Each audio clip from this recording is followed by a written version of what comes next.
Hey guys, this is Jean-Claude. We're going to open up, let's go with this deck today. If you saw the last video, it was a pretty interesting deck simply because it was found in a trash can. So if you haven't seen that video, go back and watch it. It's kind of funny, the story involving it and just how much I actually ended up liking the deck. Alright, today's deck, we got ourselves a blue Archon, Mars, Dis, Brobnar. Okay, luckily I actually have the trash deck right here. I just want to point this out. This is really funny to me. It's the same exact houses. Okay. Let's hope we don't get a trash deck. Clarence, Pike's Range Minister is the name of this deck. I guess we'll know it's the same sort of deck if we end up with a whole pile of Yerks.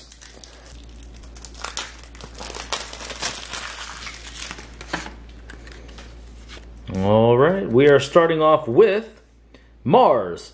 Kill Zord MK 9001. It's an upgrade. This creature gets +2 armor and +2 power. This creature gains skirmish and fight, gain 1 chain. It's a pretty interesting card to me. It's a rare, and I like the effect. I just don't know exactly how good it's going to be. You know, actually, if we get some pretty good fight effects inside Brobnar, this could be a pretty powerful card. Zorg, 7 power. He enters play stun before the fight. Stun the creature he fights and each of that creature's neighbors. Stormcrawler, 6 power, 1 armor. He only deals 1 damage when fighting. After an enemy creature reaps, you get to stun it. It's a very nice card.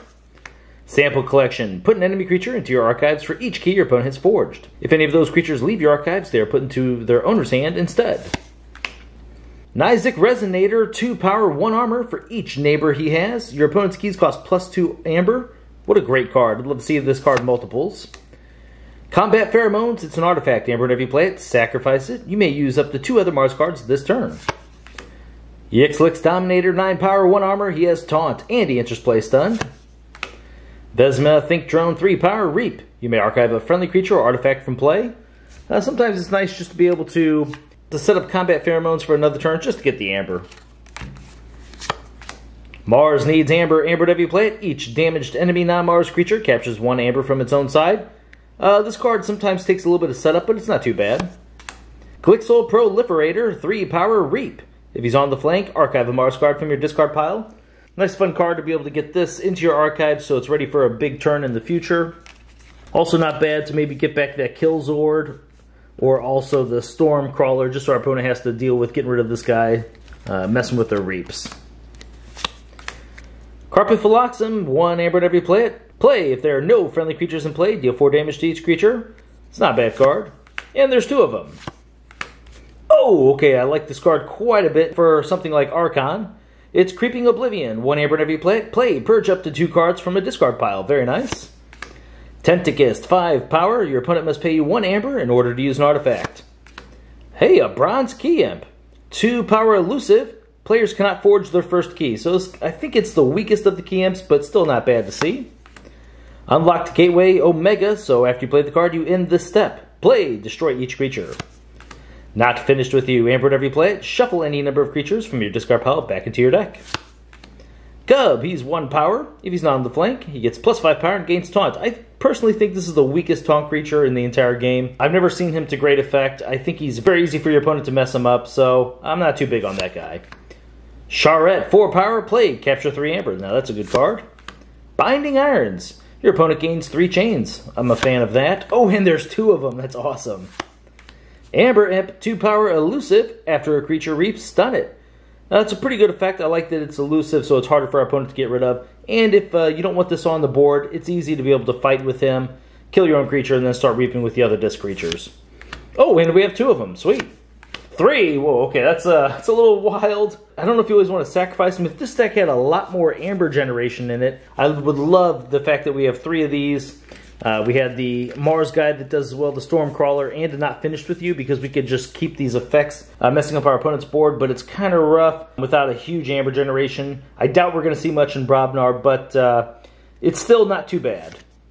Now we are on to Brobnar. It's Rock Hurling Giant. He's 6 power. During your turn, each time you discard a Brobnar card from your hand, you may deal 4 damage to a creature. I thought this was a great effect in Coda. I think it's even better in AOA just because there's so many creatures that pose a threat as soon as they're on the board, and you need to take care of them, and this is a great card to be able to play it. Yeah, maybe sometimes you want to play some of the other Brobnar cards in your hand, but it's more important just to deal with your opponent's board. The Flex. Choose a ready, friendly Brobnar creature, exhaust it, and gain amber equal to half of its power, rounding down the gain.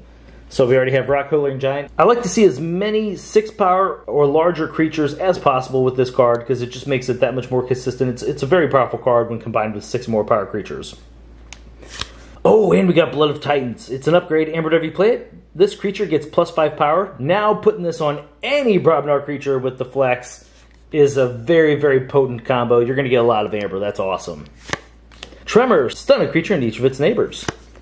Pound. Amber whenever you play it, deal 2 damage to creature with a 1 damage splash. 2 pounds.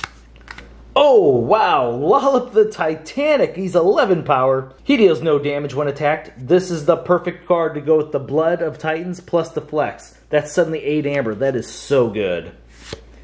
Drummer Knot, 6 power, play, fight, reap. Return another friendly giant creature to your hand. Remember, they did errata the word another on there, so he can't keep returning himself. And there's 2 of them. Whoa. Come on, Ganger Chieftain. I feel like Ganger Chieftain comes first. I don't remember now. Oh, I'm pretty sure they're right next to each other usually, so we didn't get one, but still, 2 Drummer Knots, that's a great effect. Being able to heal up your creatures, something like a Lollop, throw them back down, that's just great. And also that 6 power is fantastic for the Flex, so I like seeing that.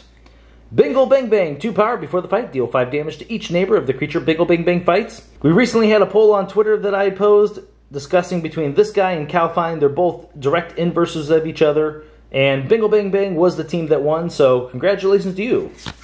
And we have 2 of you. And the last card of the deck is 1-2 Punch. Amber whenever you play it, stun an enemy creature. If that creature was already stunned, you get to destroy it instead. I like that effect. It's even better since we already have a Tremor in here, so we can actually destroy a creature. Oh, we didn't look at the Archon earlier. Wow, that's really large. I think that's the biggest, widest Archon I've ever seen. Let's bring that a little bit closer. Look at that face. It's definitely like an alien face for sure. That's cool Archon. Okay, so going back to the deck, let's see here. We did have a decent amount of creatures, at least it felt like we did. I guess let's go for the Amber first. So we got 3, 4. I'm going to guess this is at least 3 in here, so we're going to call that 7. 8. Oh boy. Only 9 so far. 10, 11.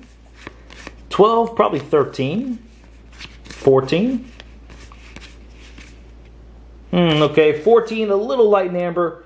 Really, if you're talking for a very competitive deck, you want to see a minimum of 17 or 18. So 14 is kind of light. Amber control, we had Mars, needs amber. We also had Charette, not finished with you, could also return that.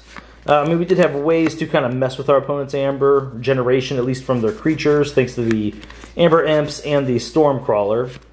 Bronze-Key Imp, if we were a faster deck, this would be pretty good if you drew it early, because you could forge a key first, plop this guy down, maybe prevent your opponent from forging a key on the following turn. They still have to deal with it before they can ever forge that key, so that would have been really good. Our only artifact control is Tentacus, so he's not really actually artifact control. He just kind of messes with your opponent's artifacts, simply by forcing your opponent to give you amber.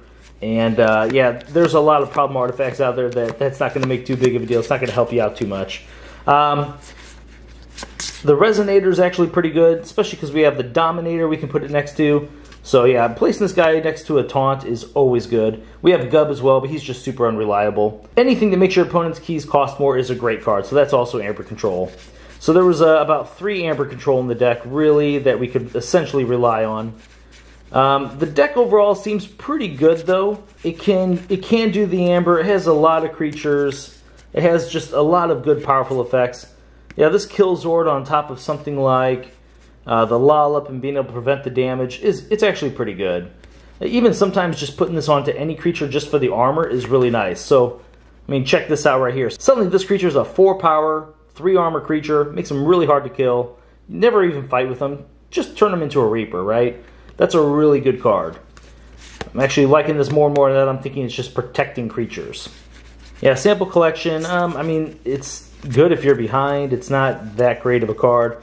Amber Imps, I really feel like they are better than this deck shows they are. I feel like we're going to be relying too much on our own creatures to reap, so these guys are kind of bad. Maybe you play them down, your opponent thinks they're a huge threat, so you actually get value out of them because your opponent doesn't realize that you don't want these on the board, and they end up wasting some fights to get rid of them, maybe even killing one of their own creatures.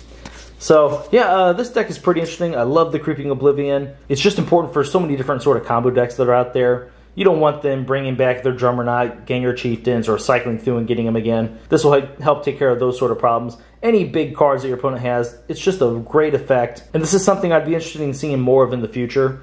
I would love if in set 3 and beyond, we start to get more things that can purge cards out of your opponent's discard pile. Yeah, this is, I actually like the deck. It looks like it's a lot of fun to play. I don't think it's going to win any Vault Tours, that's for sure. But, I mean, even these 2 Binding Irons, that's just another fun way to mess with your opponent. This would be a great little Chainbound deck to play. Just go there, have some fun. Probably win, like, you know, 3 out of 4 rounds without too much struggle. And have a good time as you're playing it.